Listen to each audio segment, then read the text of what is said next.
ये हैं बदलो की नशरियात। लोड़ी दा एक रांझा मैनू कुन फया कूनो अगे दिया लगिया, कुन फया कूनो अगे दिया लगिया, न्यू ना लगड़ा चोरी दा एक रांझा मैनू। ਸਾਂਝ ਸਲਾਮਤ ਦੋਸਤੋ, ਬਦਲੋ YouTube ਚੈਨਲ ਤੋਂ ਪੰਜਾਬੀ ਪ੍ਰੋਗਰਾਮ ਲੋਕ ਮੇਲਾ ਦੇ ਨਾਲ ਮੈਂ ਆ ਤੁਹਾਡਾ ਆਪਣਾ ਅਫਜ਼ਲ ਸਾਹਿਰ ਤੇ ਮੇਰੇ ਨਾਲ ਮੇਰੀ ਸੰਗੀ ਨੇ ਆਇਸ਼ਾ ਨਾਦਰ ਅਲੀ ਜੀ ਤੇ ਸਾਡੇ ਅੱਜ ਦੇ ਪ੍ਰਾਹੁਣੇ ਨੇ ਪ੍ਰੋਫੈਸਰ ਜਮੀਲ ਪਾਲ ਸਾਹਿਬ ਜੋ ਪੰਜਾਬੀ ਦੇ ਲੇਖਕ ਨੇ, ਕਹਾਣੀਕਾਰ ਨੇ, ਨਾਵਲਕਾਰ ਨੇ, ਸਫ਼ਰਨਾਮਾ ਨਿਗਾਰ ਨੇ, ਉਸਤਾਦ ਨੇ, ਪੰਜਾਬੀ ਸੇਵਕ ਨੇ ਤੇ ਪੰਜਾਬੀ ਬੋਲੀ ਲਈ ਬਹੁਤ ਜ਼ਿਆਦਾ ਇਹਨਾਂ ਨੇ ਕੰਮ ਕੀਤਾ ਹੈ। ਅੱਜ ਦੇ ਪ੍ਰੋਗਰਾਮ ਦਾ ਮੌਜੂ ਹੈ ਕਿ ਪੰਜਾਬੀ ਕਿਉਂ ਨਹੀਂ ਬੋਲਦੇ, ਘਰਾਂ 'ਚ ਪੰਜਾਬੀ ਕਿਉਂ ਨਹੀਂ ਬੋਲਦੇ। ਤੇ ਬੋਲੀ ਜੋ ਬੰਦੇ ਦੇ ਇਜ਼ਹਾਰ ਦਾ, ਵਿਚਾਰ ਦਾ, ਉਸ ਦੀ ਸਮਝਦਾਰ ਦਾ ਇੱਕ ਵਸੀਲਾ ਹੈ। ਪਰ ਸਾਡੇ ਪੰਜਾਬ ਦੇ ਵਿੱਚ ਅਸੀਂ ਵੇਖਦੇ ਹਾਂ ਕਿ ਲੋਕ ਬੋਲੀ ਬੋਲਦਿਆਂ ਸ਼ਰਮਾਉਂਦੇ ਨੇ, ਕਤਰਾਉਂਦੇ ਨੇ। ਪ੍ਰੋਫੈਸਰ ਸਾਹਿਬ ਕੋਲੋਂ ਪੁੱਛਦੇ ਹਾਂ ਕਿ ਪੰਜਾਬ ਦੇ ਲੋਕ ਪੰਜਾਬੀ ਘਰਾਂ 'ਚ ਕਿਉਂ ਨਹੀਂ ਬੋਲਦੇ। ਇਹਦੀਆਂ ਜੀ 101 ਵਜ੍ਹਾ ਦੱਸੀਆਂ ਜਾ ਸਕਦੀਆਂ ਨੇ ਕਿ ਘਰਾਂ 'ਚ ਕਿਉਂ ਨਹੀਂ ਬੋਲਦੇ, ਪਰ ਇਹਦੇ ਪਿੱਛੇ ਅਸਲ 'ਚ ਜੇ ਜਾਇਜ਼ਾ ਲਈਏ ਤੇ ਪੌਣੇ 200, 150, ਪੌਣੇ 200 ਸਾਲ ਦਾ ਪਸ ਮੰਜ਼ਰ ਹੈ, ਪਿਛੋਕੜੇ ਜਿਹਦੀ ਵਜ੍ਹਾ ਨਾਲ ਐਸੇ ਤਾਰੀਖੀ ਅਮਲ ਹੁੰਦੇ ਰਹੇ ਨੇ ਕਿ ਪੰਜਾਬੀ ਦੀ ਇੱਕ ਨਫਸੀਅਤ ਬਣ ਗਈ ਹੈ ਕਿ ਪੰਜਾਬੀ ਅਸੀਂ ਨਹੀਂ ਬੋਲਣੀ। ਅੱਛਾ, ਇਹ ਥੋੜਾ ਜਿਹਾ ਇਹਦੇ ਬਾਰੇ ਮੈਂ ਕੁਝ ਗੱਲ ਕਰਾਂਗਾ ਤੁਹਾਡੇ ਨਾਲ। ਇਹ ਜਦੋਂ ਅੰਗਰੇਜ਼ਾਂ ਨੇ ਇੱਥੇ ਪੰਜਾਬ ਤੇ ਕਬਜ਼ਾ ਕੀਤਾ ਤੇ ਵਾਹਿਦ ਇਲਾਕਾ ਹੈ, ਬਾਕੀ ਪੰਜਾਬ ਤੇ ਜਿਹੜੇ ਹਮਲਾਵਰ ਆਏ ਨੇ ਮਗਰਬ ਵੱਲੋਂ ਆਏ ਨੇ, ਅੰਗਰੇਜ਼ ਵਾਹਿਦ ਹਮਲਾਵਰ ਸੀ ਜਿਹੜਾ ਮਸ਼ਰਕ ਵੱਲੋਂ ਆਇਆ। ਅੱਛਾ, ਜਿਹੜਾ ਇਹ ਸਮਝਿਆ ਜਾਂਦਾ ਹੈ ਕਿ ਪੰਜਾਬੀਆਂ ਨੇ ਹਰ ਹਮਲਾਵਰ ਦਾ ਸਵਾਗਤ ਕੀਤਾ, ਖੈਰ ਮਕਦਮ ਕੀਤਾ ਤੇ ਹਾਰ ਪੁਆਏ, ਇਹ ਵੀ ਇੱਕ ਮਗਾਲਤਾ ਹੈ। ਇੱਕ ਦੋ ਦੋਸਤਾਂ ਨੇ ਸਰਚ ਕੀਤੀ ਹੈ ਜਿਨ੍ਹਾਂ ਨੇ ਹਾਰ ਪੁਆਏ ਜਿਹੜੇ ਹੁਕਮਰਾਨ ਸਨ, ਉਹਨਾਂ ਵਿੱਚੋਂ ਉਹ ਸਨ ਜਿਹੜੇ ਪੰਜਾਬੀ ਨਹੀਂ ਸਨ, ਮੁਗਲ ਸਨ ਜਾਂ ਬਾਹਰੋਂ ਆਏ ਸਨ। ਪੰਜਾਬੀਆਂ ਨੇ ਹਮੇਸ਼ਾ ਹਮਲਾਵਰਾਂ ਨੂੰ ਮਜ਼ਾ ਚਖਾਇਆ। ਔਰਸ ਤੋਂ ਸ਼ੁਰੂ ਕਰ ਲਈ ਅਹਿਮਦ ਖਾਨ ਖਲ ਤੱਕ, ਅਜ਼ਹਰ ਮੁਨੀਰ ਸਾਹਿਬ ਨੇ ਲਿਖਿਆ, ਉਹਨਾਂ ਤਫਸੀਲ ਦੱਸੀ ਹੈ ਕਿ ਜਿੰਨੇ ਵੀ ਹਾਰ ਪੁਆਏ ਨੇ ਹਮਲਾਵਰਾਂ ਨੂੰ ਪੰਜਾਬੀ ਨਹੀਂ ਸੀ, ਗੈਰ ਪੰਜਾਬੀ ਸੀ। ਉਹ ਮੈਂ ਪੜਿਆ ਜੀ, ਬਿਲਕੁਲ ਸਹੀ। ਅੱਛਾ, ਉਸ ਤੋਂ ਬਾਅਦ ਹੋਇਆ ਕਿ ਅੰਗਰੇਜ਼ ਮਸ਼ਰਕ ਵੱਲੋਂ ਆਏ, ਇੱਥੇ ਖਾਸੀ ਮਜ਼ਾਹਮਤ ਦਾ ਉਹਨਾਂ ਨੂੰ ਸਾਹਮਣਾ ਕਰਨਾ ਪਿਆ ਨਾ। ਰਣਜੀਤ ਸਿੰਘ ਜਦੋਂ ਜ਼ਿੰਦਾ ਸੀ ਤਾਂ ਉਹਨੂੰ ਇੱਕ ਨਕਸ਼ਾ ਵਿਖਾਇਆ ਗਿਆ ਜਿਹਦੇ ਚ ਬਹੁਤ ਸਾਰਾ ਇਲਾਕਾ ਸਫੈਦ ਸੀ ਤੇ ਬਹੁਤ ਸਾਰਾ ਇਲਾਕਾ ਲਾਲ ਸੀ ਤੇ ਥੋੜਾ ਜਿਹਾ ਸਫੈਦ ਸੀ। ਰਣਜੀਤ ਸਿੰਘ ਨੇ ਪੁੱਛਿਆ ਇਹ ਕੀ ਹੈ?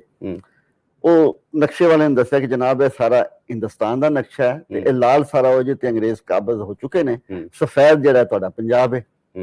ਰਣਜੀਤ ਸਿੰਘ ਨੇ ਥੋੜਾ ਜਿਹਾ ਦੁਖੀ ਜਿਹਾ ਹੋ ਕੇ ਆਖਿਆ ਕਿ ਮੇਰੇ ਅੱਖਾਂ ਬੰਦ ਕਰਨ ਦੀ ਦੇਰ ਹੈ, ਇਹ ਵੀ ਲਾਲ ਹੋ ਜਾਏਗਾ। ਠੀਕ ਹੈ, ਹੋ ਵੀ ਗਿਆ।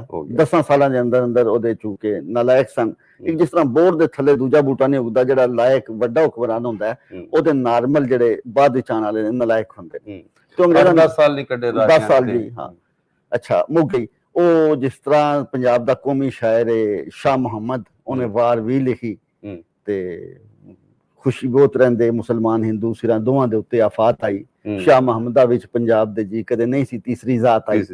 ਅੰਗਰੇਜ਼ ਤੀਸਰੀ ਜ਼ਾਤ ਸਨ ਜਿਹੜੇ ਆਏ। ਖੈਰ ਕਬਜ਼ਾ ਹੋ ਗਿਆ। ਜ਼ਾਤਾਂ ਦੇ ਆਉਣ ਦਾ ਤੇ ਇੱਕ ਲੰਮਾ ਸਿਲਸਿਲਾ ਨਾ, ਹਮਲਾਵਰ ਜਾਂ ਬਾਦਸ਼ਾਹ ਜਿਹੜੀ ਇੱਥੇ ਆ ਕੇ ਥੋੜਾ ਜਿਹਾ ਮੁਖਤਸਰ ਕਰਾਂਗਾ ਮੈਂ।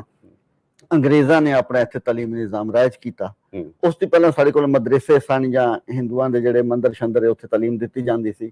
ਉੱਥੇ ਮਕਾਮੀ ਜ਼ੁਬਾਨਾਂ ਸਨ, ਸੰਸਕ੍ਰਿਤ ਵੀ ਸੀ, ਫਾਰਸੀ ਵੀ ਸੀ, ਨਾਲ ਨਾਲ ਪੰਜਾਬੀ ਵੀ ਮੌਜੂਦ ਸੀ, ਹਿੰਦੁਸਤਾਨੀ ਵੀ ਕਿਧਰੇ ਕਿਧਰੇ ਪੜਾਈ ਜਾਂਦੀ ਸੀ। ਲੈਟਨਰ ਦੀ ਵੀ ਰਿਸਰਚ ਹੈ ਨਾ, ਉਹ ਕਹਿੰਦੇ ਕਿ 70 to 80% ਲਿਟਰੇਸੀ ਰੇਟ ਸੀ ਅੰਗਰੇਜ਼ ਦੇ ਆਉਣ ਤੋਂ ਪਹਿਲੇ ਦਾ ਸਾਡਾ ਜਿਹੜਾ ਰਵਾਇਤੀ ਨਿਜ਼ਾਮੀ ਤਾਲੀਮ ਸੀ ਪੰਜਾਬ ਦਾ। ਤੇ ਜ਼ਬਾਨ ਬਦਲੀ ਤੇ ਬਿਲਕੁਲ ਥੱਲੇ ਕ੍ਰੈਸ਼ ਹੋ ਗਿਆ, ਸਾਰਾ ਕੁਝ ਥੱਲੇ ਆ ਗਿਆ। ਅੱਛਾ, ਉਸ ਤੋਂ ਬਾਅਦ ਇੱਕ ਸਿਲਸਿਲਾ ਸ਼ੁਰੂ ਹੋਇਆ ਕਿ ਅੰਗਰੇਜ਼ਾਂ ਦੇ ਆਪਣੇ ਮਫਾਦਾਤ ਸਨ। ਹਿੰਦੁਸਤਾਨੀ ਜਿਹੜੀ ਹਿੰਦੀ ਤੇ ਉਰਦੂ ਵਿੱਚ ਬਾਅਦ ਵਿੱਚ ਤਕਸੀਮ ਕੀਤੀ ਗਈ, ਉਹ ਉਹਨਾਂ ਦੇ ਮਫਾਦਾਤ ਨੂੰ ਤਕਵੀਅਤ ਦਿੰਦੀ ਸੀ। ਇੱਥੇ ਵੀ ਉਹਨਾਂ ਸਕੂਲਾਂ ਦੇ ਵਿੱਚ ਉਹ ਸਕੂਲ ਜਿਹੜੇ ਕਾਇਮ ਕੀਤੇ, ਹਿੰਦੁਸਤਾਨੀ ਰਾਇਜ ਕੀਤੀ। ਬਲਕਿ ਪੰਜਾਬ ਤੇ ਕਬਜ਼ੇ ਲਈ ਵੀ ਉਹਨਾਂ ਦਾ ਮੁਨਸ਼ੀ ਮੁਸੱਦੀ ਨਾਲ ਹੀ ਆਏ ਨਾ, ਬਹੁਤ ਸਾਰੇ ਵਿੱਚ ਮਫਾਦਾਤ ਸਨ, ਉਹ ਬੋਲੀ ਆਈ ਜੀ। ਅੱਛਾ, ਇੱਥੇ ਬਜ਼ਾਮਤ ਹੋਈ ਇੱਕ हेडमास्टर साहब ने लिखा कि जनाब उर्दू चो ना अंग्रेज ਨੂੰ माजरनामा पेश किया कि इस जुबान का बड़ा हिस्सा इश्किया गज़लों पर मुश्तमिल है जो नौजवानों का अखलाक खराब करती हैं। खैर अंग्रेज ਦੇ ਚੂੰਕਿ ਮਫਾਦਾਤ ਸਨ। ਅੱਛਾ ਜਿਹੜੇ ਕੋਈ ਮਜ਼ਾਮਤ ਹੋਈ ਉਹਨਾਂ ਕਿ ਪੰਜਾਬੀ ਦੀ ਵੀ ਗੱਲ ਹੋਈ। ਸਿੱਖ ਖਾਸ ਤੌਰ ਤੇ ਪੰਜਾਬੀ ਦੇ ਨਾਲ ਜੁੜੇ ਸਨ, ਉਹਨਾਂ ਦੀ ਮਜ਼ਹਬੀ ਜ਼ੁਬਾਨ ਸੀ। ਅੰਗਰੇਜ਼ ਨੇ ਕਿਹਾ ਜੀ ਠੀਕ ਹੈ ਜੇ ਪੰਜਾਬੀ ਪੜ੍ਹਨੀ ਹੈ ਤੇ ਗੁਰਮੁਖੀ ਦੇ ਵਿੱਚ ਪੜ੍ਹ ਲਓ, ਠੀਕ ਹੈ, ਇਜਾਜ਼ਤ ਦੇ ਦਿੱਤੀ। ਅੱਛਾ ਮੁਸਲਮਾਨ ਜ਼ਹਿਨੀ ਤੌਰ ਤੇ ਹਿੰਦੁਸਤਾਨੀ ਨਾਲ ਵੀ ਨਹੀਂ ਸਨ ਜੁੜੇ, ਫਾਰਸੀ ਨਾਲ ਜੁੜੇ ਸਨ, ਉਹ ਅਲਫ ਬੇ ਨਾਲ ਜੁੜੇ ਸਨ। ਪੰਜਾਬੀ ਦਾ ਮਤਲਬ ਜਦੋਂ ਗੁਰਮੁਖੀ ਹੋ ਗਿਆ ਤੇ ਮੁਸਲਮਾਨਾਂ ਨੇ ਉਰਦੂ ਰਸਮੁਲ ਖਤ ਦੇ ਤੌਰ ਤੇ ਮੁਤਾਰਫ ਕਰਾਈ ਗਈ, ਪੰਜਾਬੀਆਂ ਨੇ ਉਰਦੂ ਪੜ੍ਹਨੀ ਸ਼ੁਰੂ ਕਰ ਦਿੱਤੀ। ਜਦੋਂ ਉਰਦੂ ਪੜ੍ਹੀ ਤੇ ਉੱਥੋਂ ਸਾਰਾ ਕੁਝ ਝਗੜਾ ਸ਼ੁਰੂ ਹੋ ਗਿਆ। ਨਹੀਂ ਪੰਜਾਬੀਆਂ ਦੀ ਪਰਸ਼ੀਅਨ ਪੜ੍ਹਾਈ ਦੀ ਵੀ ਰਵਾਇਤ ਫਾਰਸੀ ਪੜ੍ਹਦੇ ਸਨ ਨਾ, ਅਲਫ ਬੇ ਨਾਲ ਪਰਸ਼ੀਅਨ ਦੇ ਵਿੱਚ ਪੰਜਾਬੀ ਪੜ੍ਹਨ ਦੀ ਰਵਾਇਤ ਵੀ ਉਹ ਤੇ ਹੈ ਸੀ ਨਾ। ਬਾਬਾ ਫਰੀਦ ਦਾ ਕਲਾਮ ਜਿਹੜਾ ਉਹ ਸਾਨੂੰ ਮਿਲਦਾ ਹੈ, ਬਹੁਤ ਸਾਰਾ ਮਿਲਦਾ ਹੈ। ਅੰਗਰੇਜ਼ ਨੇ ਜਿਹੜੀ ਇੱਥੇ ਪੰਜਾਬੀ ਲਿਆਈ ਉਹ ਸਿਰਫ ਗੁਰਮੁਖੀ ਸੀ, ਉਹਦੇ ਚ ਫਾਰਸੀ ਰਸਮ ਖਾਸ ਸ਼ਾਮਲ ਨਹੀਂ ਸੀ। ਬਿਲਕੁਲ ਠੀਕ। ਫਾਰਸੀ ਰਸਮ ਖਾਸ ਜੇ ਪੜ੍ਹਨਾ ਤੇ ਤੁਸੀਂ ਹਿੰਦੁਸਤਾਨੀ ਪੜ੍ਹੋਗੇ, ਉਰਦੂ ਪੜ੍ਹੋਗੇ। ਪੰਜਾਬੀਆਂ ਨੇ ਪੜ੍ਹਨੀ ਸ਼ੁਰੂ ਕਰ ਦਿੱਤੀ।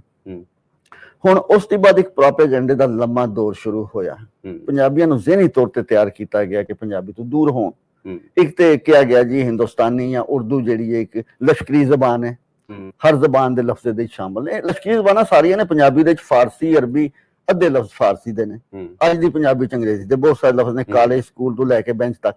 ਉਹਦੇ ਬਾਵਜੂਦ ਪੰਜਾਬੀ ਨੇ ਉਰਦੂ ਜਨਾਬ ਸਾਰੀ ਲਸ਼ਕਰੀਅਤ ਵਿੱਚ ਪੰਜਾਬੀ ਸ਼ਾਮਲ ਹੈ, ਰਲਦੀ ਮਿਲਦੀ ਹੈ।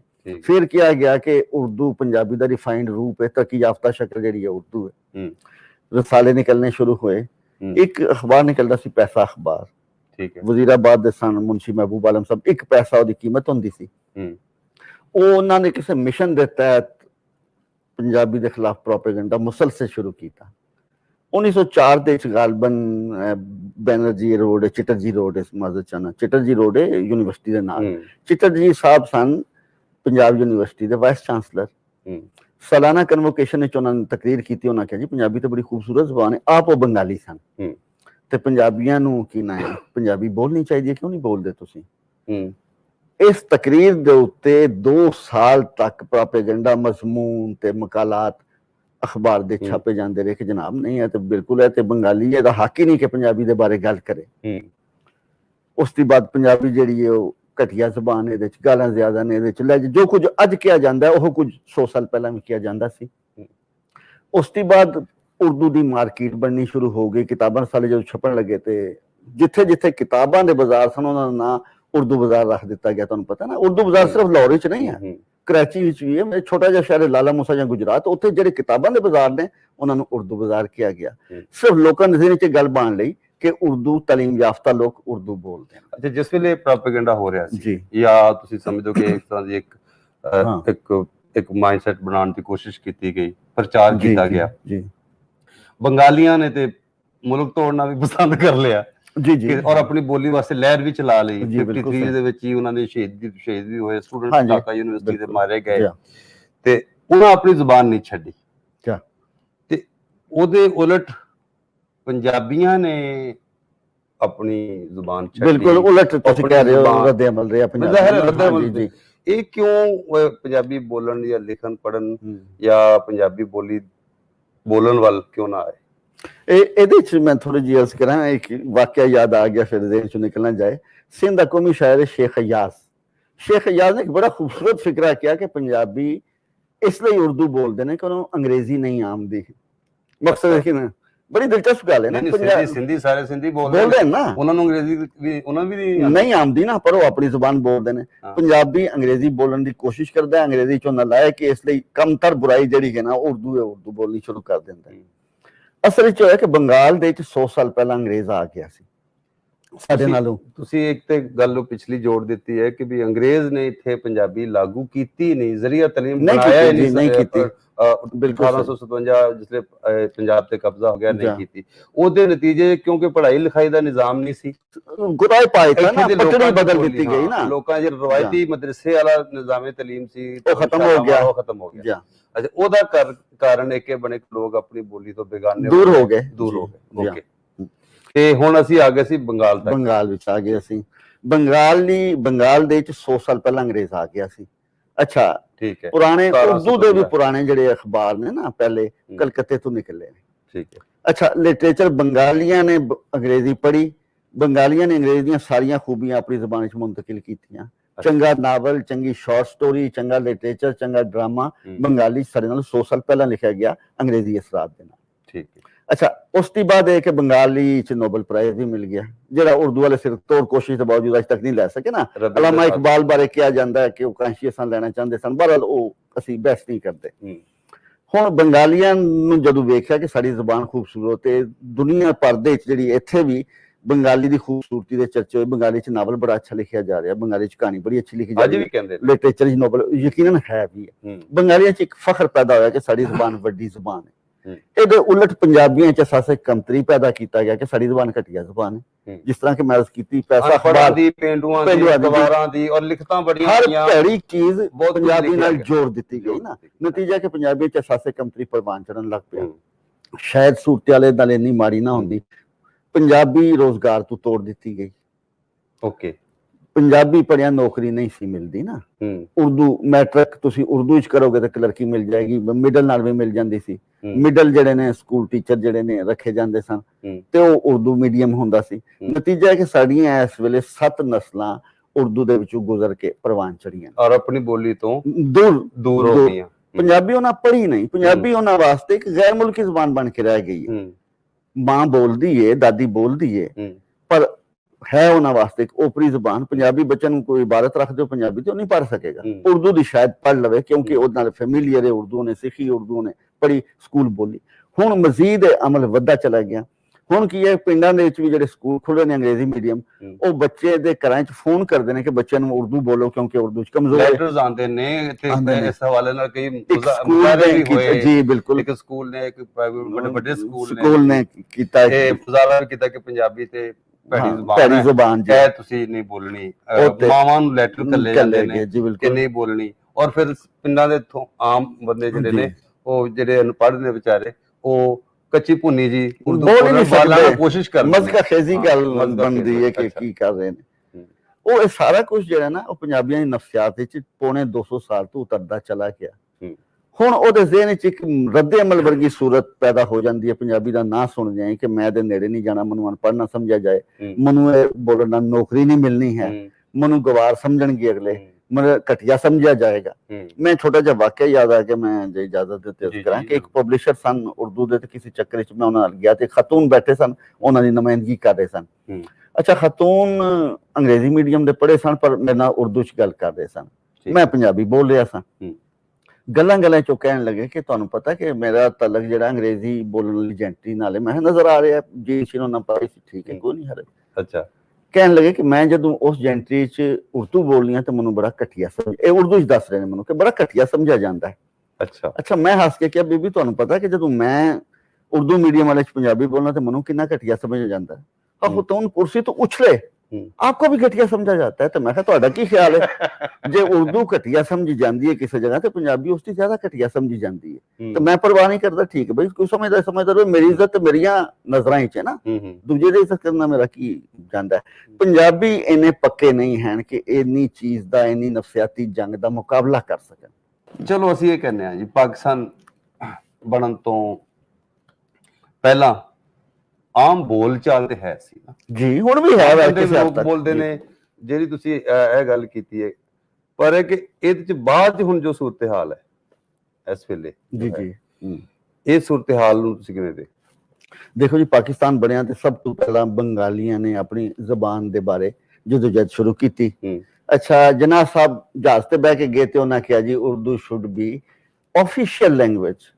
ਉੱਥੇ ਨੈਸ਼ਨਲ ਲਫ਼ਜ਼ ਨਾ ਟਾਕਾ ਨਾ 2 ਦਿਨ ਬਾਅਦ 19 ਮਾਰਚ ਤੇ 21 ਮਾਰਚ ਨੂੰ ਚਿਟਾਗਾਂਗ ਉਹਨਾਂ ਆਫੀਸ਼ੀਅਲ ਦਾ ਲਫ਼ਜ਼ ਇਸਤੇਮਾਲ ਕੀਤਾ। ਸਰਕਾਰੀ ਜ਼ਬਾਨ ਹੋਰ ਹੁੰਦੀ ਹੈ, ਕੌਮੀ ਬਿਲਕੁਲ ਅਲੱਗਾ ਚੀਜ਼ ਹੈ। ਉੱਥੇ ਵੀ ਦੱਸਿਆ ਜਾਂਦਾ ਹੈ ਕਿ ਨੋ ਮਿਸਟਰ ਜਨਾਬ ਦੇ ਨਾਰੇ ਬੁਲੰਦ ਹੋਏ। ਜੀ ਬਿਲਕੁਲ, ਦੋਹਾਂ ਜਗ੍ਹਾ ਅਫੀਸ਼ੀਅਲ ਤੇ ਵੀ ਰਾਜ਼ੀ ਜੀ। ਹਾਂ, ਅੱਛਾ, ਬੰਗਾਲੀ ਗਿੱਜੇ ਸਨ ਨਾ, 100 ਸਾਲ ਤੋਂ ਬੰਗਾਲੀ ਪੜ੍ਹੇ ਸਨ, ਛੱਡ ਕੇ ਕਿਸ ਤਰ੍ਹਾਂ ਕਿਸੇ ਦੂਸਰੀ ਜ਼ਬਾਨ ਦੇ ਨਾਲ ਗਿੱਜ ਜਾਂਦੇ। ਠੀਕ ਹੈ। ਹੋਇਆ ਇਹ ਕਿ ਇਸ ਦੌਰਾਨ ਪੰਜਾਬੀਆਂ ਦੀ ਜਿਹੜੀ ਫਿਕਸੇਸ਼ਨ ਹੈ ਉਹ ਕਾਫੀ ਹੱਦ ਤੱਕ 90% ਅਮਲ ਮੁਕੰਮਲ ਹੋ ਚੁੱਕਿਆ ਸੀ। ਉੱਥੇ 52 ਦੇ ਚ ਉਹਨਾਂ ਨੇ ਸ਼ੁਰੂ ਕੀਤੇ ਜਲੂਸ ਕੱਢੇ, ਢਾਕਾ ਯੂਨੀਵਰਸਿਟੀ ਨੇ ਗੋਲੀ ਚੱਲੀ, 4 ਜਿਹੜੇ ਨੇ ਬੱਚੇ ਸ਼ਹੀਦ ਹੋਏ, ਸ਼ਹੀਦ ਮੀਨਾਰ ਬਣਿਆ। ਅੱਛਾ, ਮੈਨੂੰ ਜ਼ਾਤੀ ਤਜਰਬਾ ਹੈ ਕਿ 21 ਫਰਵਰੀ ਉਹਨਾਂ ਨੇ ਦਿਨ ਮੁਕਰਰ ਕੀਤਾ ਮਾਦਰੀ ਜ਼ੁਬਾਨ ਦਾ। ਉਸ ਦਿਨ ਤੁਸੀਂ ਬਾਜ਼ਾਰ ਦੇ ਜੁੱਤੀ ਪਾ ਕੇ ਨਹੀਂ ਜਾ ਸਕਦੇ, ਨੰਗੇ ਪੈਰ ਜਾਂਦੇ ਸੋ, ਕੋਈ ਦੂਜੀ ਜ਼ੁਬਾਨ ਨਹੀਂ ਸੀ ਬੋਲਦੇ। ਦੁਕਾਨਦਾਰ ਨਾਲ ਤੁਸੀਂ ਬੰਗਾਲੀ ਬੋਲੋਗੇ, ਸੌਦਾ ਦੇਗਾ, ਉਰਦੂ ਅੰਗਰੇਜ਼ੀ ਵੈਸੇ ਨਾਰਮਲ ਬੋਲ ਲੈਂਦੇ ਸਨ। ਅੱਛਾ, ਉਸ ਦਿਨ ਤੁਸੀਂ ਬੰਗਾਲੀ ਬੋਲਣੀ ਹੈ 21 ਫਰਵਰੀ ਨੂੰ, ਮੈਂ ਅੱਖੀਂ ਵੇਖੀ ਮੇਰੀ ਗੱਲ ਹੈ। ਅੱਛਾ, ਉਸ ਤੋਂ ਬਾਅਦ ਇਹ ਵੀ ਕਹਿੰਦੇ ਨੇ ਕਿ ਯੂਐਨ ਉਹ ਤਾਂ ਬਾਅਦ ਵਿੱਚ ਹੋਇਆ ਨਾ, ਬਾਅਦ ਦੇ ਵਿੱਚ ਜਿਹੜਾ ਬੰਗਲਾਦੇਸ਼ ਬਣਨ ਤੋਂ ਬਾਅਦ ਇੰਟਰਨੈਸ਼ਨਲ ਮਦਰ ਲੈਂਗੁਏਜ ਡੇ ਦਾ ਉਹ ਉਸੇ ਦਿਨ ਦੀ ਯਾਦਗਾਰ ਹੈ। ਰੈਜ਼ੋਲੂਸ਼ਨ ਸੀ ਬੰਗਾਲੀਆਂ ਲਈ, ਬਿਲਕੁਲ ਬੜੀ ਜਿੱਦੋਜਹਿਦ ਹੈ ਨਾ। ਮਜ਼ਹਬ ਦੇ ਨਾਂ ਤੇ 2 ਮੁਲਕ ਬਣੇ ਦੁਨੀਆ 'ਚ, ਜ਼ਬਾਨ ਦੇ ਨਾਂ ਤੇ ਇੱਕੋ ਬਣਿਆ। ਇਹ ਅਜੀਬ ਤਾਰੀਖੀ ਹਕਾਇਕ ਨੇ ਨਾ। ਠੀਕ ਹੈ। ਅੱਛਾ, ਪੰਜਾਬੀ ਚੋਂ ਕੇ ਗਿੱਜ ਚੁੱਕੇ ਸਨ, ਇਹਨਾਂ ਨੂੰ ਆਪਣੀ ਜ਼ੁਬਾਨ ਚੰਗੀ ਨਹੀਂ ਸੀ ਲੱਗਦੀ, ਇਹਨਾਂ ਨੂੰ ਦੂਜੇ ਦੀ ਜ਼ੁਬਾਨ ਵੀ ਚੰਗੀ ਨਹੀਂ ਸੀ ਲੱਗਦੀ ਕਿ ਦੂਜਾ ਬੰਦਾ ਮਾਦਰੀ ਜ਼ੁਬਾਨ ਦੀ ਗੱਲ ਕਰੇ। ਪੰਜਾਬੀਆਂ ਨਹੀਂ ਵਾਰਾ ਖਾਂਦੇ। ਸਿੰਧ ਵਿੱਚ ਵੀ ਬਾਅਦ ਵਿੱਚ ਇਹਨਾਂ ਇਹ ਕੀਤਾ, ਬਾਅਦ ਵਿੱਚ ਆਮ ਦੀ ਗੱਲ, ਉੱਥੇ ਗੋਲੀ ਚੱਲੀ, ਸ਼ਹੀਦ ਹੋਏ। ਉਸ ਤੋਂ ਬਾਅਦ ਬਦਕਿਸਮਤੀ ਸਾਡੀ ਕਿ ਫੌਜੀ ਐਕਸ਼ਨ ਹੋਇਆ 71 ਦੇ ਚ। ਕੀ ਹੋਇਆ? ਬੰਗਾਲੀਆਂ ਨੇ ਆਪਣਾ ਘਰ ਵੱਖਰਾ ਕਰ ਲਿਆ। ਬੰਗਾਲੀ ਨਹੀਂ ਛੱਡੀ, ਉਹਨਾਂ ਨੇ ਮੁਲਕ ਛੱਡ ਦਿੱਤਾ। ਹਾਲਾਂਕਿ ਬੰਗਾਲੀਆਂ ਨੇ ਮੁਸਲਿਮ ਲੀਗ ਵੀ ਬੰਗਾਲੀਆਂ ਬਣਾਈ ਸੀ 1906 ਚ। ਬੰਗਾਲੀਆਂ ਨੇ ਕਰਾਰਦਾਦੇ ਲਾਹੌਰ ਵੀ ਪੇਸ਼ ਕੀਤੀ ਸੀ, ਏ ਕੇ ਫਜ਼ਲੇ ਹਕ ਨੇ ਕੀਤੀ ਸੀ। ਉਹਨਾਂ ਨੇ ਕਿਹਾ ਜੀ ਨਹੀਂ, ਕਿਸੇ ਜਿਸ ਤਰ੍ਹਾਂ ਉर्दू शायर ने किया, एक भयानक तीर घी में आ गए हम गजल बजने से धोखा खा गए। ਬੰਗਾਲੀਆਂ ਨੇ ਧੋਖੇ ਦਾ ਛੇਤੀ ਪਤਾ ਲੱਗ ਗਿਆ। ਉਹਨਾਂ ਕਿਹਾ ਜੀ ਅਸੀਂ ਬਾਹਰ ਕੁਇਟ। ਰਹਿੰਦੇ ਪਾਕਿਸਤਾਨ ਦੇ ਵਿੱਚ ਸ਼ੇਖ ਅਯਾਜ਼ ਨੇ ਆਪਣੇ ਪਰਚੇ ਬਰਸਾਤ ਅਖਬਾਰ ਕਰਦੇ ਸਨ, ਉਹਦੇ ਚ ਲਿਖਿਆ, ਐਡੀਟੋਰੀਅਲ ਲਿਖਿਆ ਜੀ, ਐਡੀਟੋਰੀਅਲ ਲਿਖਿਆ ਕਿ ਭੁੱਟੋ ਸਾਹਿਬ ਨੂੰ ਉਹਨਾਂ ਕਿਹਾ, ਭੁੱਟੋ ਸਾਹਿਬ ਨੇ ਮਿਰਾਜ ਖਾਲਿਦ ਨੂੰ ਕਿਹਾ ਕਿ ਬੰਗਾਲੀ ਤੇ ਕੀ ਅਕਸਰੀਅਤ ਸੀ, ਹੁਣ ਰਹਿੰਦੇ ਪਾਕਿਸਤਾਨ ਵਿੱਚ ਪੰਜਾਬੀ ਅਕਸਰੀਅਤ ਵਿੱਚ ਨੇ, ਜੇ ਆਖੋ ਤੇ ਪੰਜਾਬੀ ਨੂੰ ਕੌਮੀ ਜ਼ੁਬਾਨ ਬਣਾ ਦੇਣੇ। ਪਰ ਉਹ ਬੜੀ ਅਹਿਮ ਮੀਟਿੰਗ ਸੀ, ਬੜੀ ਅਹਿਮ ਗੱਲ ਸੀ। ਚਾਰੇ ਵਜ਼ਰਾ ਆਲਾ ਸਨ, ਮਿਰਾਜ ਮੁਹੰਮਦ ਖਾਨ ਸਨ, ਵਜ਼ੀਰ ਕਾਨੂੰਨ ਹਫੀਜ਼ ਪੀਰਜ਼ਾਦਾ ਸੀ, ਅब्दुल हफीज पीरजादा जी, ਔਰ ਸ਼ੇਖ ਅਯਾਜ਼ ਵੀ ਖੁਦ ਵੀ ਸਨ। ਹਾਂ, ਉਹਨਾਂ ਨੇ ਖੁਦ ਕਿਹਾ ਸੀ ਕਿ ਭਈ ਇਹ ਵੇਲਾ ਹੈ। ਖੁਦ ਉਹਨਾਂ ਨੇ, ਮੈਂ ਉਹ ਐਡੀਟੋਰੀਅਲ ਪੜ੍ਹਿਆ, ਬਲਕਿ ਸ਼ੇਖ ਅਯਾਜ਼ ਸਾਹਿਬ ਜਿਹੜੇ ਮੈਨੂੰ ਇੱਕ ਵਾਰੀ ਮੇਰੀ ਜ਼ਿੰਦਗੀ ਵਿੱਚ ਮਿਲੇ ਉਹਨਾਂ ਤੇ ਇਹ ਗੱਲ ਵੀ ਉਹਨਾਂ ਨਾਲ ਕੀਤੀ। ਉਹ ਕਹਿੰਦੇ ਨੇ ਕਿ ਹੁਣ ਭੁੱਟੋ ਦੇ ਵੇਲੇ ਚ ਇਸ ਲਈ ਫੈਸਲਾ ਹੋਣ ਨੂੰ ਜਾ ਰਿਹਾ ਸੀ ਤੇ ਕਿ ਵੀ ਕਿਉਂਕਿ ਹੁਣ ਬੰਗਲਾਦੇਸ਼ ਵੱਖਰਾ ਹੋ ਗਿਆ ਤੇ ਹੁਣ ਇਹ 4 ਯੂਨਿਟ ਨੇ, ਇਹਨਾਂ ਚ ਜਿਹੜੀ ਅਕਸਰੀਅਤ ਦੀ ਜਿਹੜੀ ਬੋਲੀ ਹੈ ਉਹ ਹੀ ਇਸ ਮੁਲਕ ਦੀ ਕੌਮੀ ਜਾਂ ਸਰਕਾਰੀ ਬੋਲੀ ਹੋਣ ਦਾ ਹੱਕ ਰੱਖਦੀ ਹੈ, ਦਰਜਾ ਰੱਖਦੀ ਹੈ। ਤੇ ਉੱਥੇ ਮਿਰਾਜ ਖਾਲਿਦ ਸਾਹਿਬ ਜਿਹੜੇ ਵਜ਼ੀਰ, ਉਹਨਾਂ ਕਿਹਾ ਜੀ ਕਿਉਂ ਸਾਨੂੰ ਮਰਵਾਉਣ ਲੱਗੇ ਹੋ ਬਈ, ਕਿਸ ਤਰ੍ਹਾਂ ਮਾਰਿਆ ਜਾਣਾ ਸੀ ਪੰਜਾਬੀ ਦੇ ਨਾਲ, ਕਿਉਂਕਿ ਉਹਨਾਂ ਦਾ ਕਾਰੋਬਾਰ ਬਣ ਚੁੱਕਿਆ ਸੀ, ਉਹਨਾਂ ਦੇ ਮਫਾਦਾਤ ਸਾਰੇ ਪੰਜਾਬੀਆਂ ਦੇ ਉਰਦੂ ਨਾਲ ਜੁੜ ਚੁੱਕੇ ਸਨ, ਨੌਕਰੀਆਂ ਲੈ ਰਹੇ ਸਨ। ਤੇ ਉਹਨਾਂ ਕਿਹਾ ਜੀ ਇਹ ਜ਼ਿਆਦਾ ਮਜ਼ੇਦਾਰ ਕੰਮ ਹੈ ਬਜਾਏ ਇਸ ਤੇ ਕਿ ਮਾਦਰੀ ਜ਼ੁਬਾਨ ਦੇ ਰਫੜ ਵਿੱਚ ਪਵੀ। ਔਰ ਸ਼ੇਖ ਅਯਾਜ਼ ਸਾਹਿਬ ਕਹਿੰਦੇ ਸੀ ਮੈਂ ਹੈਰਾਨ ਰਹਿ ਗਿਆ ਕਿ ਪੰਜਾਬ ਦਾ ਨੁਮਾਇੰਦਾ ਸਿੰਧੀ ਤੇ ਪਿਆਰ ਨਹੀਂ ਚਾਹ ਰਹੇ।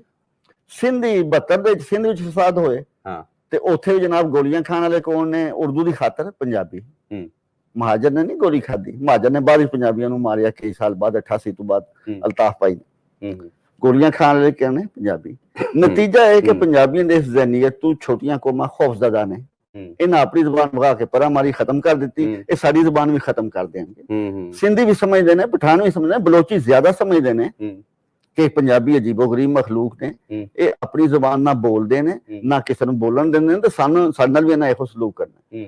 ਅਸਲ ਜਿਹੜੀ ਮੈਂ ਸਮਝਦਾ ਨਾ ਕਿ ਛੋਟੇ ਸੂਬਿਆਂ ਨਾਲ ਜਿਹੜੀ ਅਜੀਬ ਜਿਹੀ ਫਜ਼ਾ ਬਣੀ ਹੈ, ਉਹਦੀ ਵਜ੍ਹਾ ਇਹ ਹੈ ਕਿ ਪੰਜਾਬੀ ਜ਼ੁਬਾਨ ਨਹੀਂ ਆਪਣੀ ਬੋਲਦੇ। ਬਲਕਿ ਉਹ ਵੀ ਮੈਂ ਕਈ ਸਿੰਧੀ ਦੋਸਤਾਂ ਨੂੰ ਇਹ ਗੱਲ ਕਰਦਿਆਂ ਸੁਣਿਆ, ਪਖਤੂਨ ਦੋਸਤਾਂ ਨੂੰ ਗੱਲ ਕਰਦੇ ਸੁਣਿਆ ਕਿ ਜਿਸ ਦਿਨ ਪੰਜਾਬ ਆਪਣੀ ਬੋਲੀ ਵਾਸਤੇ ਖੜਾ ਹੋ ਜਾਏਗਾ, ਸਾਨੂੰ ਸਾਡੀ ਬੋਲੀ ਦਾ ਆਪਣੇ ਆਪ ਹੀ ਮਿਲ ਜਾਏਗਾ ਨਾ। ਉਹ ਇਹ ਗੱਲ ਹੋਗੀ। ਸਿਰ ਤੋਂ ਕੋਸ਼ਿਸ਼ ਦੇ ਬਾਵਜੂਦ ਕਈ ਵਾਰੀ ਹੋਇਆ ਕਿ ਦੂਜੀਆਂ ਜ਼ੁਬਾਨਾਂ ਨੂੰ ਕੌਮੀ ਜ਼ੁਬਾਨਾਂ ਕਰਾਰ ਦਿੱਤਾ ਜਾਏ, ਤਾਂ ਨਹੀਂ ਕਾਮਯਾਬ ਹੋ ਰਹੀ ਕੋਸ਼ਿਸ਼ ਕਿ ਉਹਦੇ ਚ ਪੰਜਾਬੀਆਂ ਦੀ ਮੈਂਟੈਲਿਟੀ ਜਿਹੜੀ ਅੱਗੇ ਆ ਜਾਂਦੀ ਹੈ। ਪੰਜਾਬੀਆਂ ਦੇ ਚੂਕੇ ਮਫਾਦਾਤ ਬਣ ਚੁੱਕੇ ਸਨ, ਪੰਜਾਬੀ ਛੱਡਣ ਦੇ ਨਾਲ ਪਾਕਿਸਤਾਨ ਦੀ ਕੌਮੀ ਜ਼ੁਬਾਨ ਕਿਹੜੀ ਹੈ ਜੀ? ਉਰਦੂ। ਹਾਲਾਂਕਿ ਪਾਕਿਸਤਾਨ ਮੁਖਤਲਿਫ ਕੌਮਾਂ ਦਾ ਮੁਲਕ ਹੈ, ਸਾਰੀਆਂ ਜ਼ੁਬਾਨਾਂ ਕੌਮੀ ਜ਼ੁਬਾਨਾਂ, ਸੋਵੀਅਤ ਯੂਨੀਅਨ ਨੇ ਬਹੁਤ ਸਾਰੀਆਂ ਜ਼ੁਬਾਨਾਂ, ਬਹੁਤ ਸਾਰੀਆਂ ਕੌਮੀ ਜ਼ੁਬਾਨਾਂ ਬਣਾ ਦਿੱਤੀਆਂ।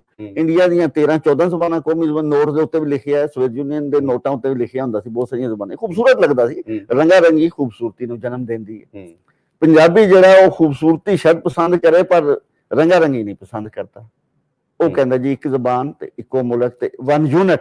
ਮਤਲਬ ਇਹਦੀ ਕੰਡੀਸ਼ਨਿੰਗ ਇੰਜ ਦੀ ਹੋ ਗਈ ਹੈ 150 ਸਾਲ, ਪੌਣੇ 200 ਸਾਲ ਜੀ।